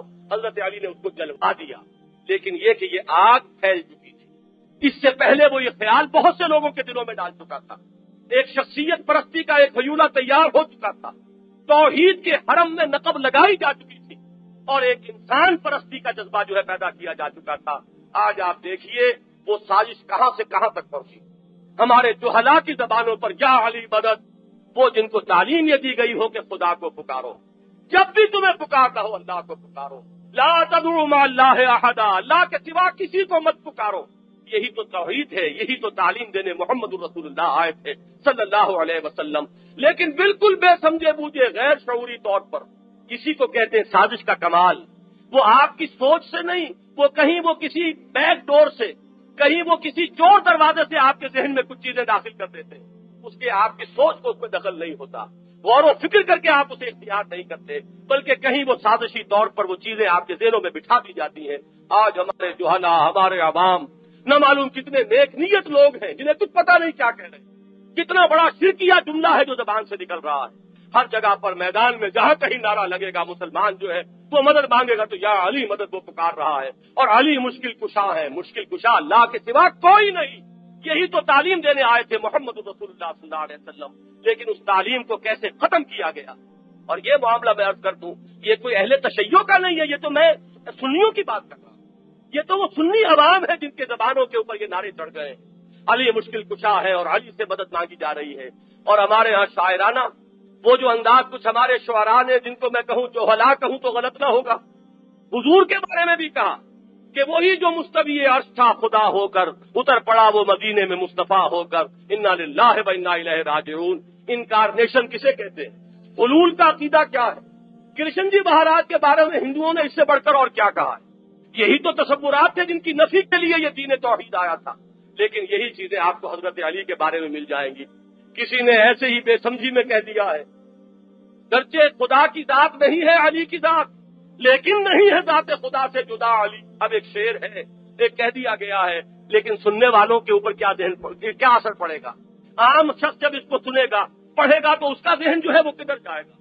یا غالب جیسا شخص جو ہے کس قدر ہوشیاری کے ساتھ وہ، اور کس قدر یعنی یوں کہیے کہ الفاظ کے ساتھ کھیل رہا ہے، لیکن وہ عقیدہ جو ہے وہ دے گیا ہے کہ مشغول حق ہوں بندگی بوتراب میں۔ حضرت علی کی کنیت ہے بوتراب، حضور کی دی ہوئی، تو میں تو بندگی بوتراب کی کر رہا ہوں، اور جب بوتراب کی بندگی کر رہا ہوں تو مشغول حق ہوں بندگی بوتراب میں۔ وہی ہما اس کا عقیدہ آ گیا، حضرت علی کی ذات اور خدا کی ذات کو فرق نہیں ہے، علی کی بندگی کرو اللہ کی بندگی ہو گئی۔ وہ چیزیں کہ جس کی جڑ کاٹنے آئے تھے محمد رسول اللہ صلی اللہ علیہ وسلم، وہ یہودی سازش، وہ یہودی ہیلا گر، وہ روح مصدق کا بروز، نہ معلوم کس کس پہلوؤں سے وہ سازش جو ہے آ رہی۔ اور بھی بہت سے عقائد انہوں نے ایجاد کیے، لیکن یہ ہے کہ ان کے بارے میں صرف اجمالی تذکرہ، صرف ایک جمعہ اور لوں گا آپ سے اس موضوع پر، تاکہ معلوم ہو کہ اصل میں یہ سازش کہاں سے ہے۔ یہ دین محمدی کے خلاف سازش ہے، اس میں لوگ کچھ سمجھ بوجھ کر، کچھ اپنی شرارت نفس کی وجہ سے، کچھ بے سمجھے بوجھے لا علمی کی وجہ سے بہ گئے، اور نتیجہ یہ ہے کہ امت منقسم ہے، انتہا پسندی بھی آ گئی ہے، کوئی انہیں گالیاں دے رہا ہے تو کوئی پلٹ کر انہیں گالی دے رہا ہے۔ یہ صورتحال اب پیدا ہو چکی ہے، ہر عمل کا ایک رد عمل ہوتا ہے۔ وہ نیوٹن کے لاز جو ہے ان میں سے بڑا بنیادی قانون یاد ہوگا کہ یہ بھی ہے، to every action there is an equal and opposite reaction. نتیجہ نکلے گا، اگر حضرت ابوبکر کو گالیاں دینے والے ہوں گے تو ایسے بھی بدبخت نکل آئیں گے جو حضرت علی کو گالی دیں گے، معاذ اللہ۔ لیکن یہ دونوں کس کا کام کر رہے ہیں؟ یہ عبداللہ ابن سبا کا کام کر رہے ہیں۔ یہ نہ ان کے محبت کرنے والے ہیں نہ ان کے محبت کرنے والے ہیں۔ ان کے نتیجے میں در حقیقت زد کہاں پڑ رہی ہے؟ وہ محمد الرسول اللہ پر پڑ رہی ہے صلی اللہ علیہ وسلم، اس لیے کہ دونوں ان کے پیارے ہیں، دونوں ان کے ساتھی ہیں، دونوں نے ان کا فیض صحبت اٹھایا ہے، دونوں نے ان سے تربیت حاصل کی ہے۔ ان دونوں کو گالی جو دی گئی تو وہ گالی در حقیقت محمد الرسول اللہ صلی اللہ علیہ وسلم کو دی جا رہی ہے۔ صرف یہ ہے کہ حضور کی ذات اس قدر بلند و بالا ہے، اتنی شک و شبہ سے اونچی ہے، اور اتنا اللہ تعالیٰ کی طرف سے حفاظت خصوصی کا اہتمام ہو گیا ہے، اس لیے کہ وہ آخری رسول ہے کہ ان کو گالی نہیں دے سکتے، ان کی بجائے ان کے صحابہ کو، ان کے تربیت دیے ہوئے لوگوں کو گالیاں دی جا رہی ہیں۔ لیکن نتیجہ تو در حقیقت وہی نکل رہا ہے کہ جو حضور کو گالی دینے سے نکلتا۔ قرآن کی تعلیم تو یہ تھی کہ اے مسلمانوں، یہ جو مشرک ہیں، ان کے جو یہ مزعومہ معبود ہیں، خیالی معبود، ان کی کوئی حقیقت نہیں، ان کو بھی گالی مت دو، مبادا وہ پلٹ کر حمیت کے اندر وہ اللہ کو گالی دینے لگے، تم اپنے اس غلط طرز عمل کی وجہ سے انہیں اللہ کو گالی دینے پر ابھار دو گے۔ یہاں یہ ہے کہ دونوں طرف ہمیں وہ انتہا نظر آ رہی ہے، تو اللہ تعالیٰ اس انتہا پسندی سے بچائے اور اصل حقیقت کو دیکھنے کی توفیق عطا فرمائے، اصل دشمن کو پہچاننے کی توفیق عطا فرمائے، تاکہ اس کے ہتھ کنڈوں سے باخبر ہو کر ہم اپنے آپ کو محفوظ رکھ سکیں۔ بارک اللہ لی ولکم۔